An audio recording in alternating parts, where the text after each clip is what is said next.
Assalamualaikum warahmatullahi wabarakatuh. Alhamdulillahi wahdahu wassalatu wassalamu ala man la nabiyya ba'dahu sallallahu ta'ala alaihi wa ala alihi wa sahbihi wa sallama tasliman katsiran katsira amma ba'd. Nawaitu ta'alluma wa ta'lim wa tazakkura wa tazkir wa naf'a wal intifa'a wal ifadata wal istifadah wal hissa ala awamirillah wa tamassuk bi sunnati Rasulillah sallallahu alaihi wasallam. Hadratul mukarramin wal mukarramat al muhtaramin wal muhtaramat, bapak-bapak, ibu-ibu, hadirin wal hadirat rahimakumullah. Alhamdulillah, pada kesempatan kali ini kita masih diberikan kemudahan untuk sama-sama hadir. Tidak ada lain, tujuannya adalah untuk tolabul ilmi yang mudah-mudahan menjadi amal solih yang diterima oleh Allah subhanahu wa ta'ala. Amin ya rabbal alamin. Dan pada kesempatan malam hari ini kita akan menyimak, ya, karena di dalam muasyarah, ya, muasyarah pergaulan, ya, keluarga, baik secara, ya, keluarga yang kecil, suami, istri dan anak, ataupun secara besar, ya, dengan kerabat, dengan handai tolan, dengan saudara, bahkan lebih umum lagi dengan sesama manusia. Kita diajarkan untuk memiliki khulukun hasanun, ya, yaitu akhlak yang baik, ya. Maka ada satu hadis, ya, yang hadis ini cakupannya umum, ya. An Abi Dzarrin Dzundub bin Junadata wa Abi Abdurrahman Mu'adz bin Jabalin radhiyallahu anhuma. Dari Sayyidina Abu Dzar, ya, Abu Dzar itu nama aslinya Jundub bin Junadah, ya. Cuma sering disebut dengan Abu Dzar, ya. Abu Dzar ini seorang yang masuk Islam karena memang dia sudah mengerti ciri-ciri nabi terakhir yang akan diutus oleh Allah Subhanahu wa ta'ala.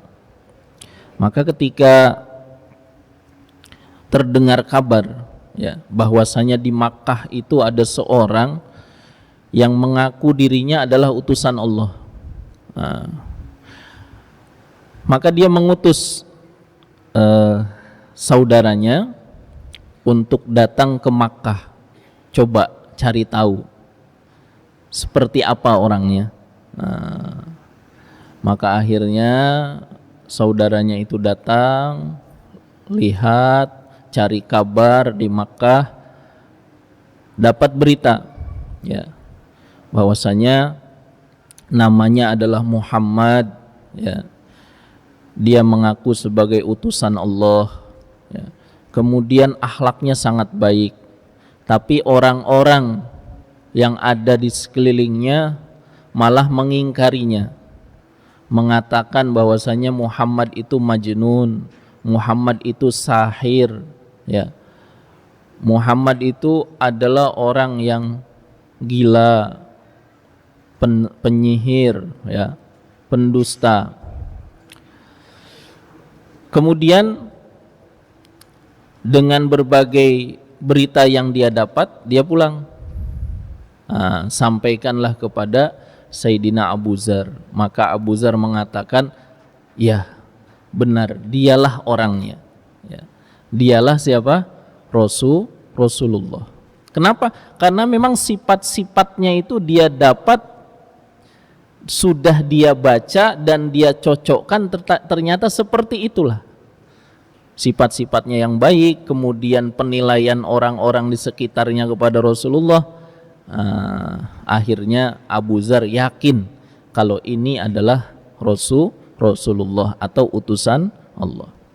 Berangkatlah Abu Dzar dari kabilah Ghifar, satu kampung di antara perjalanan Madinah ke Syam. Itu akan melewati kampung namanya kampung Ghifar. Maka disebut Abu Dzar Al-Ghifari. Dalam penjelasan tentang beliau, jadi beliau itu menetap di dekat Ka'bah kurang lebih, ada riwayat yang mengatakan 3 hari, tapi dalam riwayat yang lebih kuat mengatakan Abu Dzar itu tinggal di dekat Ka'bah 30 hari. Ya, 30 hari mencari kesempatan supaya bisa berjumpa dengan Rasulullah. Karena di waktu itu sulit untuk berjumpa dengan beliau. Kenapa? Karena orang-orang kafir Quraisy selalu menjaga jangan sampai Rasulullah itu datang ke Ka'bah. Seringkali Abu Dzar menjumpai Rasulullah itu di pertengahan malam. Ya Rasulullah di mana orang-orang kafir sudah tidak ada, beliau datang. Setelah itu beliau sholat ya di dekat Ka'bah. Dilihat, diperhatikan oleh Abu Dzar, oh ini mungkin orangnya. Selama kurang lebih 30 hari. Nah ketika 30 hari itu Abu Dzar itu hanya minum air Zam-Zam. Ya. Jadi tidak makan apa-apa, hanya minum air Zam-Zam. Ya. Nah disinilah mukjizat ya, yang Allah berikan kepada para nabi, termasuk di dalamnya adalah anugerah air Zam-Zam. Jadi Zam-Zam itu ketika diminum akan Allah berikan kepada orang yang minum sesuai niatnya. Ya. Misalkan minum, niatnya juga supaya ada kekuatan seperti makan, maka air Zam-Zam itu juga akan menjadi seperti itu. Ya. Makanya kenapa ketika kita minum air Zam-Zam, ya itu kita dianjurkan berdoa diantaranya, ya Allahumma inna nas'aluka ilman nafi'an wa rizqan thayyiban wa shifaan min kulli da'in wa saqamin. Ya. Dengan syarat tentunya penuh keyakinan sepenuhnya kepada Allah Ta'ala. Ya. Itu. Ketika kita niatkan menjadi syifa, menjadi obat, maka dengan izin Allah air Zam-Zam pun akan menjadi obat. Ya. 30 hari. Akhirnya jumpalah dengan Rasulullah, akhirnya menyatakan dirinya masuk Islam. Nah, yang kedua perawinya adalah Abu Abdurrahman Mu'adz bin Jabalin. Ya. Mu'adz bin Jabal punya anak namanya Abdurrahman, sehingga disebut Abu Abdurrahman. Nah. An Rasulillah sallallahu alaihi wasallam. Ya, Rasulullah sallallahu alaihi wasallam bersabda, ittaqillaha haitsuma kunta.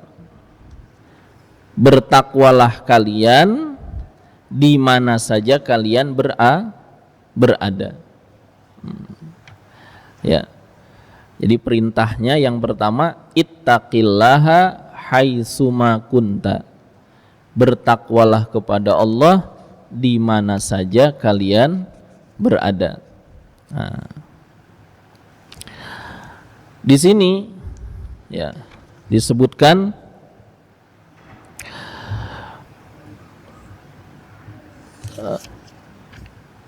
Bismillahirrahmanirrahim. Ittaqillah yahtamilu ayyakuna hadzal amra li Abi Dzarrin. Ya. Jadi bisa saja kata-kata ittaqillah itu adalah wasiat atau pesan Rasulullah kepada Abu Dzar secara khusus, ya. Tapi secara umum itu juga bagi orang yang mendengarnya, ya. Haitsuma kunta ay fi ayyi makanin wa ayyi zamanin kunta fihi, di mana saja dan dalam keadaan apa saja, di waktu apa saja, hendaklah bertakwa kepada Allah. Kenapa? Fa innallaha ta'ala mutli'un 'alaika, bisa juga muttali'un 'alaika wa nazirun ilaika fi jami'il ahwali la tahfa alaihi khafiyah. Bertakwalah kepada Allah di mana saja kalian berada, maksudnya di tempat mana saja, di waktu kapan saja, karena sesungguhnya Allah Ta'ala itu selalu melihat kalian dalam segala keadaan. Tidak ada satupun keadaan yang khafiyah, yang tersamarkan di hadapan Allah Ta'ala. Maka wahadza ittaqillah haitsuma kunta min jawami'i kalamihi sallallahu alaihi wasallam. Nasihat yang pendek ittaqillaha haitsuma kunta itu merupakan jawami'ul kalim, kalimah pendek tapi punya makna yang luas, ya. Punya arti yang luas. Fa inna taqwa, karena sesungguhnya takwa, wa in qalla lafzuha, walaupun lafaznya itu sedikit, ringkas, pendek, tapi takwa adalah kalimatun jami'atun likulli khairin, ya. Karena takwa adalah kalimah yang mengumpulkan segala kebaikan, ya.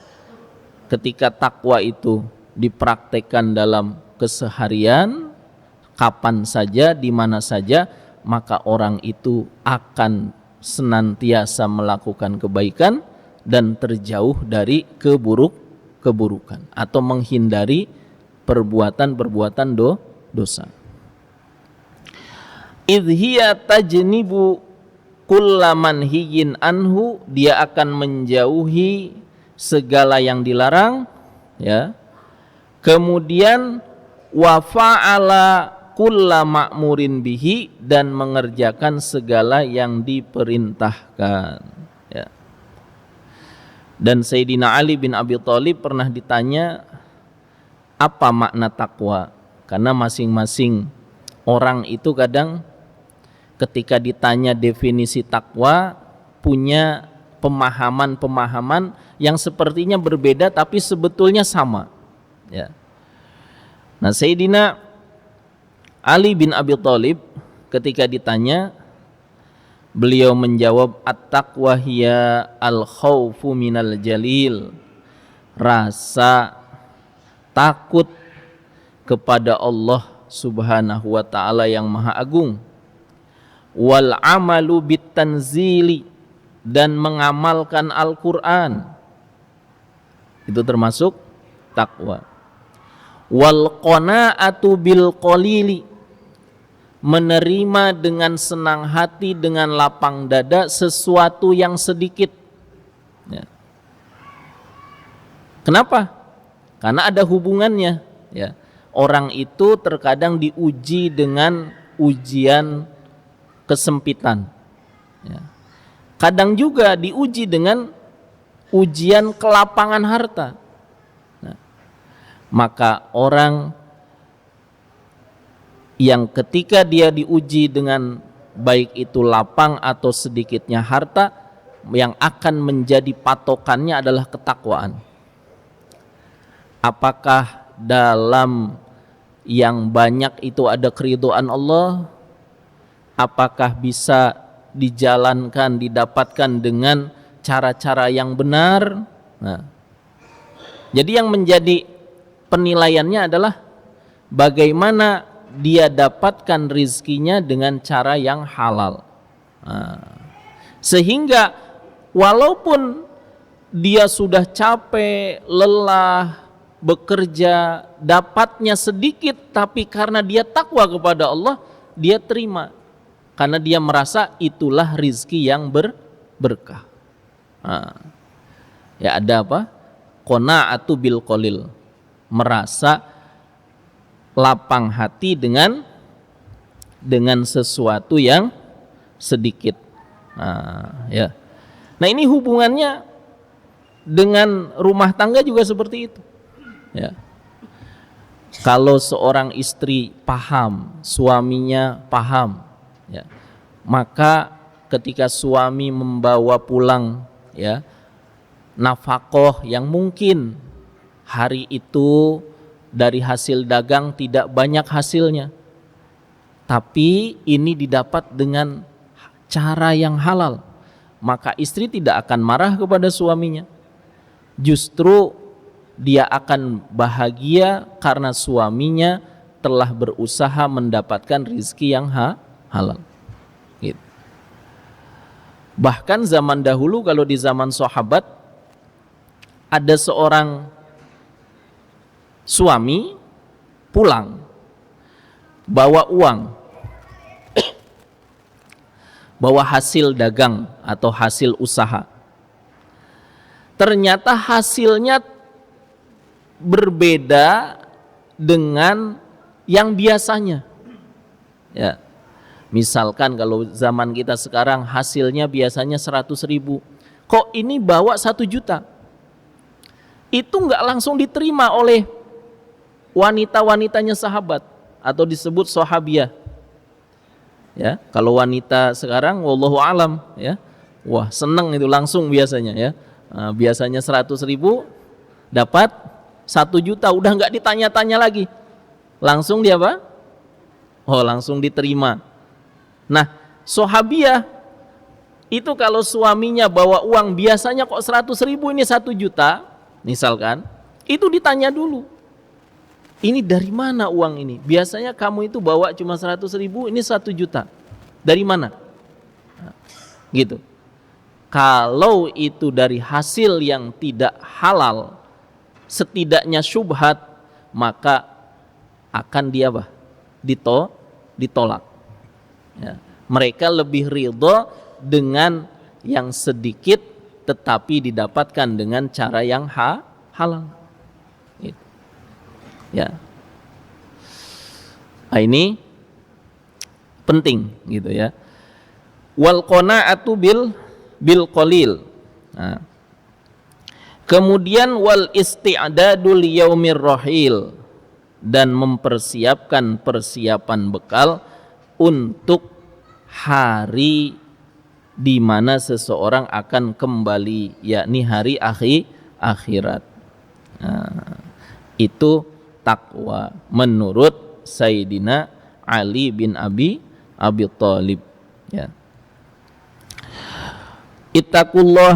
Ittaqillaha haitsuma kunta. Nah, kemudian selanjutnya dalam makna takwa ini sendiri, ya, sangat banyak, ya, kisah-kisah, ya. Di antaranya dalam Al-Quran disebutkan wa mayyattaqillaha yaj'al lahu makhraja wa yarzuqhu min haitsu la yahtasib. Barang siapa yang bertakwa kepada Allah, maka Allah akan jadikan baginya jalan keluar dan memberikan rizki kepadanya dari cara yang tidak disangka-sangka. Nah, maka dalam masalah ada hubungan antara rizki dengan takwa. Ya. Disebutkan, ya, dalam ayat Al-Quran, ya, tentang takwa yang kemudian nanti ada hasil dari takwa itu adalah ilmu. Wattaqullah wa yu'allimukumullah. Bertakwalah kepada Allah, maka Allah akan memberikan ilmu kepada kalian. Ya. Maka kunci, kadang kita nih ngaji, ya zaman dulu misalkan waktu pesantren, atau sekarang kita ngaji privat misalkan, mau belajar ilmu fikih, mau belajar ilmu tauhid, mau belajar ilmu nahwu, shorof gitu. Baru saja belajar, kok lupa lagi. Atau mungkin ketika mendengarkan gak paham-paham. Ya. Itu ada hubungannya dengan ketakwaan. Ya. Ada hubungannya dengan ketakwaan. Imam Asy-Syafi'i rahimahullah, beliau itu di usia 16 tahun itu sudah termasuk dijadikan mufti, ahli fatwa. Kenapa? Karena memang di usia itu beliau sudah hafal beberapa kitab dan bisa mengerti hukum-hukum fikih, mengambil istinbat hukum dari Al-Quran dan hadis. Di antara kitab yang beliau sudah hafal dalam kitab hadis itu Al-Muwatta'nya Imam Malik. Beliau hafal hanya 2 minggu saja. Nah, tetapi di usia itu beliau juga masih merasa kok ada yang kurang. Ya. Biasanya bisa hafal sekian hadis, bisa menelaah hukum-hukum dari satu hadis mendapatkan sekian hukum misal. Kok ada yang mengganjal ini? Kenapa? Gitu. Maka beliau syairkan keadaan ini dengan kata-kata syakautu ila waqi'in su'a khibzi fa arsadani ila antarkil ma'asi. Aku adukan buruknya hafalanku kepada guruku, yakni Imam Waqi'. Fa arsadani, maka beliau memberikan kepadaku petunjuk ila antarkil ma'asi, untuk meninggalkan kemaksiatan. Fa innal ilma nurun wa nurullahi la yuhda lil asi. Dan sesungguhnya ilmu itu adalah cahaya, dan cahaya Allah tidak akan diberikan kepada orang yang bermaksiat. Maknanya, ya, kita bukan berburuk sangka kepada beliau tidak takwa, bukan. Ya, maknanya itu menjadi satu catatan bagi beliau dan nasihat dari gurunya. Ya. Imam Syafi'i yang sudah luar biasa seperti itu saja mendapatkan catatan seperti itu. Apalah lagi kita orang-orang sekarang, ya, yang banyak salahnya. Maka wajar baru hafal 1 ayat, baru saja 1 jam lalu lupa, hilang gitu. Ya. Atau misalkan kita dulunya hafal Quran, misalkan sekian juz kita hafal, kok banyak yang hilang. Selain jarang dibaca, ada juga sebabnya karena mata tidak dijaga. Ya. Mata dibiarkan melihat sesuatu yang bukan haknya, sehingga jadi masalah di situ. Nah, maka pertama dengan takwa diantaranya Allah akan berikan ilmu. Kemudian dengan takwa Allah berikan rizki. Ya. Maka ada cara wa'buduhu washkurulah. Beribadahlah kepada Allah dan bersyukurlah kepada Allah. Maka Allah akan berikan apa? Rizki. Ya.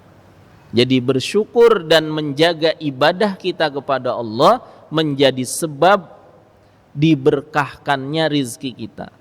Nah, ya. Itu penting. Ya.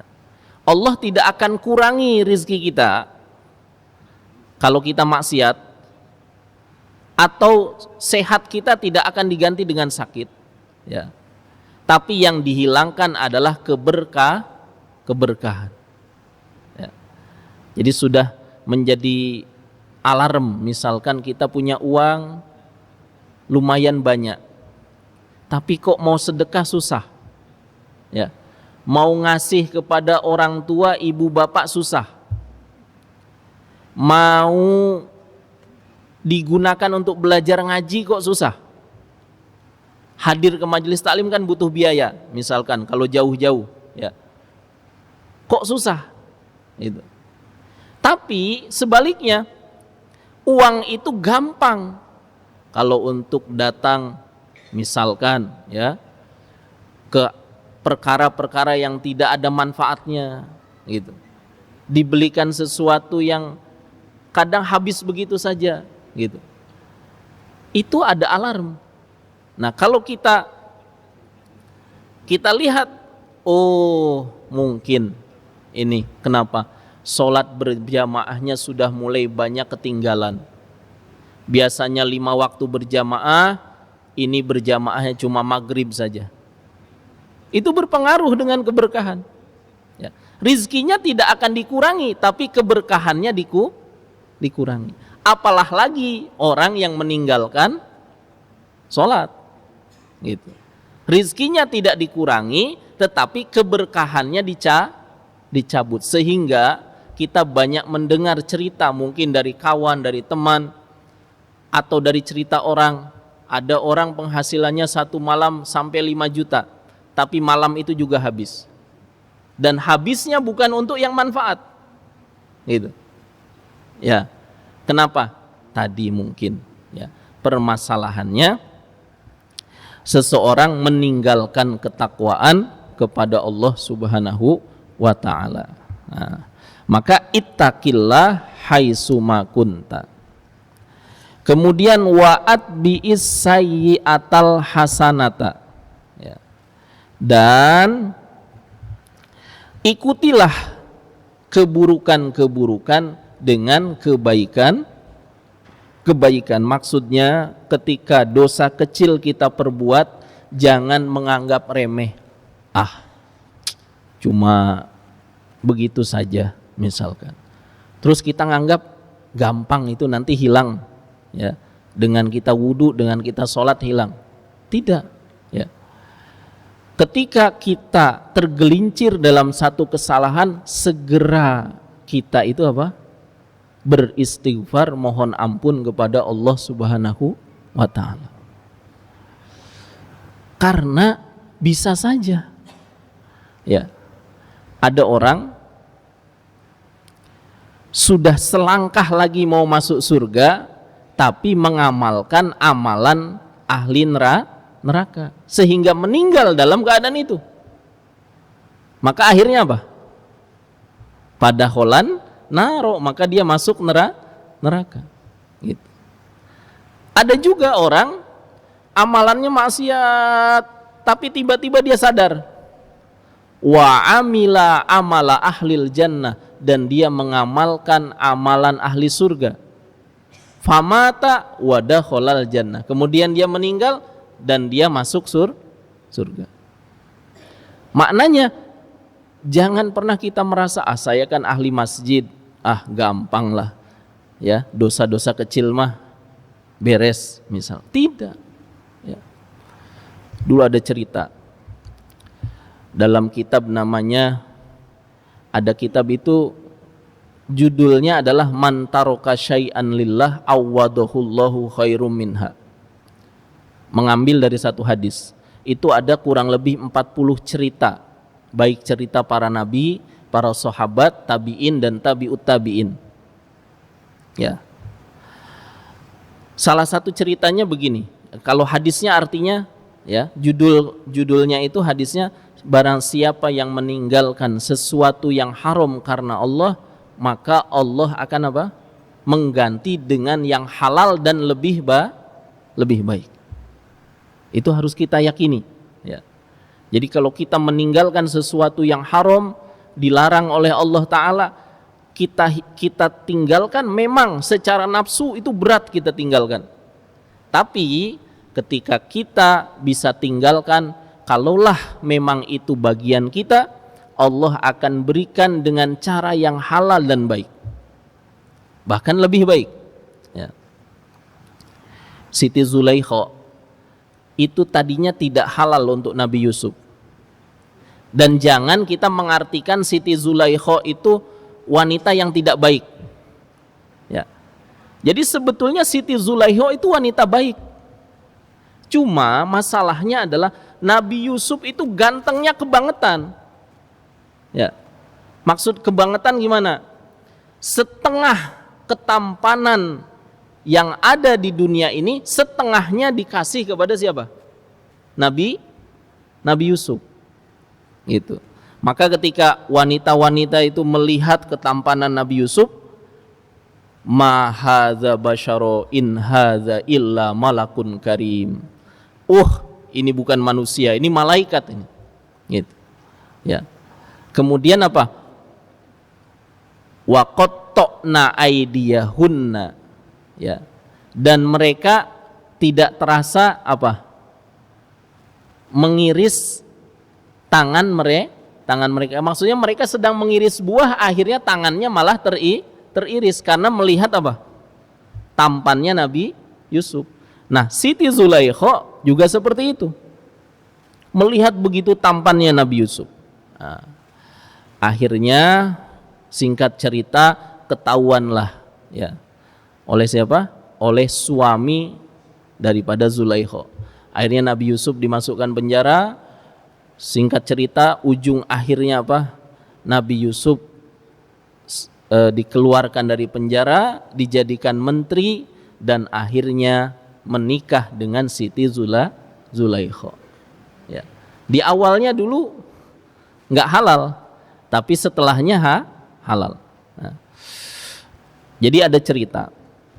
Dalam kitab itu diceritakan ada 3 orang muazzin. Jadi kalau zaman dulu, kenapa masjid-masjid itu memakai apa? Menara. Karena belum ada apa? Belum ada mukabbirus saut. Belum ada namanya apa ini? Pengeras suara speaker. Belum ada. Makanya zaman dulu sunnah kalau azan itu naik ke atas menara. Ya.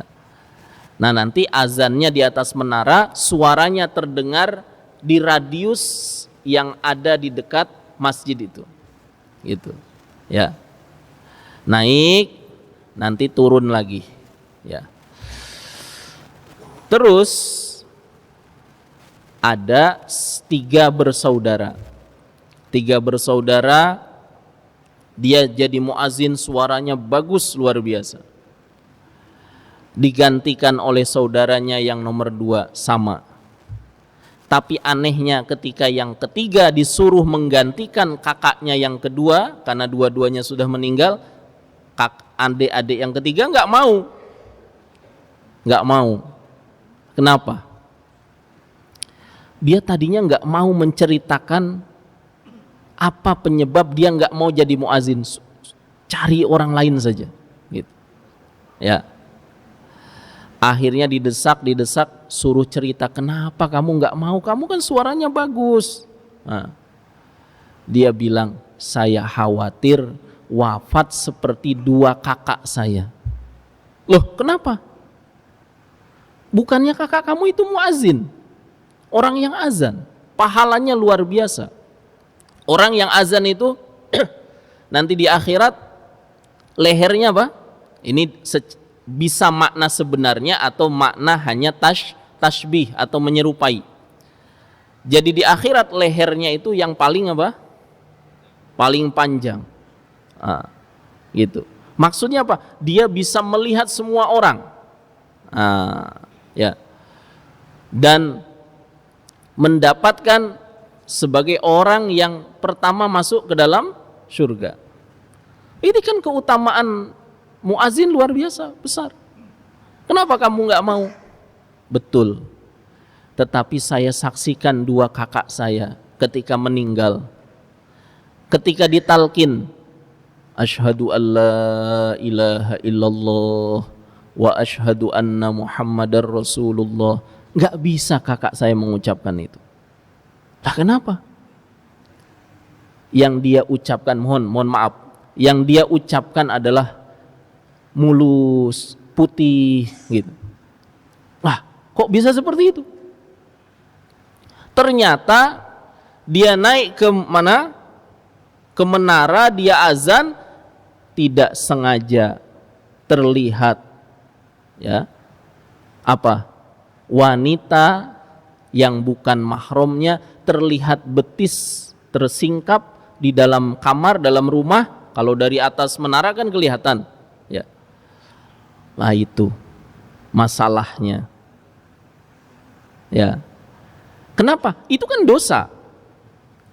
Nah kemudian mungkin dianggap kecil sehingga tidak apa? Tidak bertaubat atas dosa gitu ya. Hingga akhirnya ketika akhir hayat susah mengucapkan kalimah la ilaha illallah. Tuh. Itu namun bukan berarti wah berarti kalau gitu jangan jadi muazin aja. Bukan. Masalahnya melakukan satu dosa tapi tidak merasa apa? Dosa, atau tidak segera bertaubat, atau menganggap remeh satu dosa. Gitu, ya. Menganggap remeh satu dosa. Itu terjadi. Nah, ya. Nah, oleh karena itulah ketika kita terpeleset melakukan kesalahan, segera kita itu mengakui kalau itu salah, mengakui kalau itu dosa, kemudian ikuti wa'at bi'is sayyi'atal hasanata, ikuti dengan kebaikan. Maka orang dulu Pak, karena sudah sangat istiqomahnya sholat 5 waktu, nggak ingin tertinggal dengan takbiratul ulanya siapa? Imam. Jadi imam pas takbiratul ihram Allahu Akbar, dia sudah ada di barisan shaf dan ikut apa? Takbiratul ihram. Ini namanya ikut takbiratul ula. Ternyata satu waktu karena sibuk atau bagaimana ketinggalan. Itu langsung ya. Dia itu apa? Mengikuti, padahal itu kan sebetulnya bisa saja jadi uzur. Ya, contoh, orang sedang dalam perjalanan. Pas sedang di perjalanan, kanan kiri nggak ada masjid. Dia lanjut untuk apa? Untuk datang ke masjid. Ternyata di masjid sebelum dia wudhu sudah iqomah misalkan, gitu kan. Nah otomatis nantinya dia itu mungkin akan ketinggalan takbiratul ulanya imam atau ketinggalan satu rokaat. Itu saja bagi orang yang muqarrabin, bagi orang yang memang kedekatan dirinya kepada Allah itu sangat dekat, menurut dia itu aib gitu. Hingga akhirnya untuk nambel itu dia melakukan apa? Kebaikan. Apa diantaranya? Kasodakotin, seperti sodakoh. Tuh akhirnya selesai sholat ada uang, dia sedekah untuk orang lain. Ya, atau dia belikan apa? Dia berikan kepada fakir miskin dengan harapan mudah-mudahan bisa apa? Menambal kesalahan itu. Wasolatin, dan juga dengan solat, wasaumin, dan dengan puasa, wastighfarin, dengan istighfar, wazikrin, dan zikir, wa ghairi zalika, dan lain semisalnya. Nah hubungannya diantara dalam masalah rumah tangga tuh gitu. Di antaranya apa? Kadang kita sebagai suami pernah keceplosan bahasa kita, ya misalkan udah nahan nih nggak mau marah sama istri, akhirnya apa? Marah, terucap kata-kata yang tidak baik untuk istri kita. Maka ketika kita sadar, langsung kita itu apa? Minta maaf. Jangan sungkan kita itu untuk minta maaf. Mohon maaf, tadi saya emosi dan lain sebagainya, gitu. Ya. Jangan kita malu, saya kan kepala keluarganya gitu, masa saya yang harus minta maaf. Jadi kalau memang kita melakukan kesalahan dalam berumah tangga kepada istri, kepada anak, ketika kita sadar itu salah, segera meminta maaf, baik itu kepada istri maupun kepada anak. Disitulah wa'at bi'is sayyi'atal hasanata tamhuha, sehingga nanti kebaikan itu akan menghapus keburukan, ya. Itu saja, mungkin ada yang ditanyakan, silahkan. Atau sudah langsung saja.